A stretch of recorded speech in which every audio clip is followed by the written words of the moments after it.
In the scorching heat of Texas, where the sun blazed relentlessly and the nights pulsed with reckless energy, there lived a girl named Lila. She was beautiful, intoxicating, with a smile that could lure men into her orbit without effort. But beneath that alluring exterior raged an insatiable hunger, an addiction to sex so consuming that it ruled her every waking moment. Lila needed sex, 10 times a day at least. It wasn't a want, it was a necessity, a fire burning inside her that demanded constant quenching. She prowled the streets, the bars, the college campuses, her eyes locking onto any boy who crossed her path. She didn't seduce, she took. A touch, a whisper, a pull, and they were hers, helpless against the raw magnetism of her desperation. For a while, she had a boyfriend, Jake. He tried to keep up, tried to satisfy her, but even he had limits. And when he finally collapsed under the weight of her endless craving, he left. Just like that. Gone. That was the moment Lila snapped. Rejection was a poison in her veins, and she refused to endure it again. If men wouldn't give her what she needed willingly, she would make sure they never refused again. She started offering herself for free. Not for money, not for favors, just for the sheer, unrelenting satisfaction of being used. But there was a catch. Every boy who came to her had to agree to one condition. He had to promise to fuck her daily. If he hesitated, if he dared to say no, Lila kept a knife. The first one who refused, a college freshman named Ryan, never walked out of her apartment. His screams were muffled by the walls, his blood staining the sheets as Lila took what she believed was rightfully hers. His punishment was a warning, a message carved in flesh. Word spread, but not the right kind.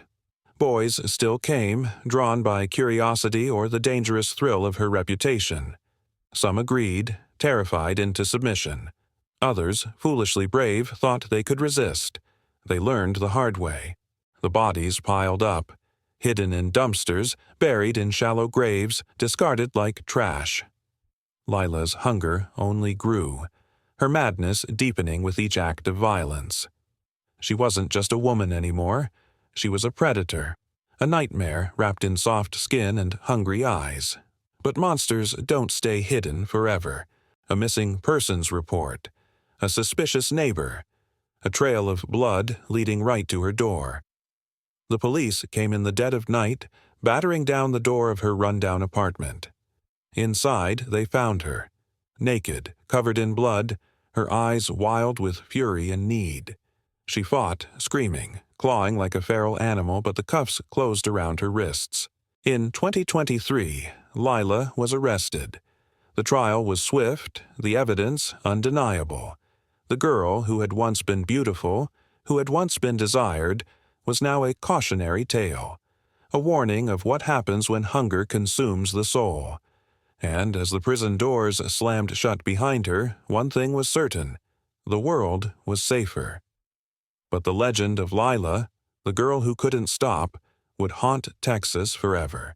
The steel doors of Huntsville prison clanged shut behind Lila, sealing her away from the world she had terrorized. But if the authorities thought bars and chains could contain her hunger, they were dead wrong. From the moment she was processed, Lila's presence slithered through the prison like a curse. The other inmates whispered, some in fear, others in twisted fascination. She was beautiful even in orange, her lips still curled in that same knowing smirk, her eyes burning with something darker than regret. The guards learned quickly. She didn't cry. She didn't beg.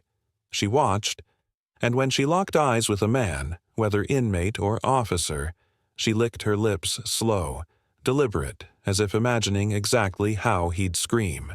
Prison couldn't satisfy her hunger, but it could feed her rage. The first guard to slip up was a rookie named Hernandez. He made the mistake of lingering too long outside her cell, staring just a second too hard. Lila didn't speak. She just smiled, palming the smuggled shard of glass she'd traded for a stolen moment with a female inmate. When he came close, she struck, not to kill, but to mark, a slash across his cheek, deep enough to scar. "Now you'll never forget me," she purred as they dragged her to solitary. But solitary was just another kind of hunt. Weeks in the hole should have broken her. Instead, she found a new toy. Warden Briggs was a hard man, a veteran of the system who thought he'd seen every kind of monster. Then he met Lila. She didn't plead, she didn't rage, she negotiated. "You keep me locked up like an animal," she murmured through the slot in her door, voice dripping with false sweetness. "But even animals get fed." He should have walked away. He didn't. It started small. A guard, accidentally, leaving her door unlocked during shower time. A male inmate mysteriously transferred to her block. A scream in the night, hastily dismissed. Bodies didn't pile up here. Not like before. Prisons were good at hiding things. But the rumors grew. Inmates went missing. Guards turned up with dazed expressions and fresh scratches down their backs. And through it all, Lila's smile never wavered. Then, one storm-choked night, the power failed. Backup generators flickered, but not before 3 guards were found unconscious, their keys missing. By the time the lockdown was initiated, Lila was already gone, vanished into the howling Texas rain. Only one clue was left behind, a message scrawled in blood on the warden's office wall. "You can't cage hunger." The manhunt rages. The news explodes. And somewhere out there, in the neon underbelly of Houston or the desert wastes of El Paso, Lila is hunting again.